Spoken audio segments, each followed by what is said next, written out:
Dites-moi d'abord votre nom, monsieur. Richard Bélanger. Vous êtes? Moi, je suis citoyen.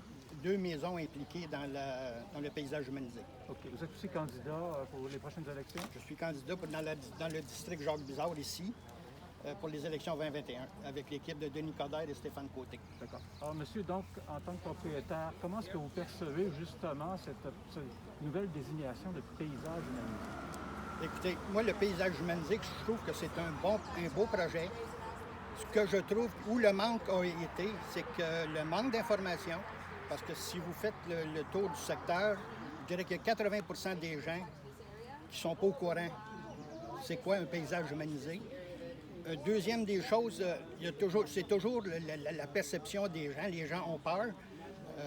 On dit qu'il va y avoir un paysage humanisé. Ensuite, il va y avoir un plan de conservation. Et là, on est à l'encontre, contraire de la logique. Si on veut que les gens adhèrent à un paysage humanisé, donne-leur le plan de conservation, en fait, le règlement, et ensuite, les gens vont pouvoir se prononcer s'ils sont d'accord ou pas. Mais là, c'est le contraire. On met un paysage humanisé, on adopte un paysage humanisé, et ensuite, il va y avoir le plan de conservation. Et l'autre question que je me pose, c'est que, écoutez, moi, en 2010, j'étais maire. C'est un dossier que j'ai commencé en 2010. Moi, ce que j'ai fait, j'ai regardé c'était quoi les impacts pour les gens qui étaient touchés. Et moi, c'était pas les maisons, là. C'était la zone agricole, juste les zones agricoles, pas nécessairement les maisons unifamiliales. Et actuellement, il y a 400 maisons touchées. Il y a des maisons qui sont là, je dirais il y a 25 des maisons qui ne sont même pas dans zone agricole permanente. C'est un parc de maisons mobiles qui fait partie du paysage humanisé.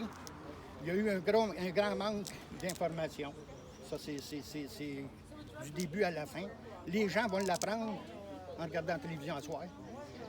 Les gens, moi, ce que je peux vous dire, c'est que personne n'est contre, mais personne n'est pour parce qu'on ne sait pas. Ça va être quoi les restrictions? Il va y avoir des restrictions à ça. Il va y avoir un plan de conservation. Et qu'est-ce qu'il va y avoir dans le plan de conservation? C'était demandé au maire à plusieurs reprises de nous donner une copie du plan de conservation. Les gens vont le regarder. Ils vont dire, voici, on sait c'est quoi les impacts. Suite à ça, on va adhérer. Mais pour l'instant, les gens sont dans le néant. Est-ce que vous pensez qu'il peut y avoir une perte de la valeur des maisons? Écoutez, je ne pourrais pas vous dire ça. Je ne suis pas assez placé pour vous dire si les évaluations vont baisser. Ce que je sais, c'est qu'il y a 400 maisons qui vont avoir des restrictions différentes du restant de l'île. Ils payent le même nombre de taxes. Pourquoi il y aurait des restrictions différentes ici et non ailleurs? C'est bon. Merci beaucoup. Merci.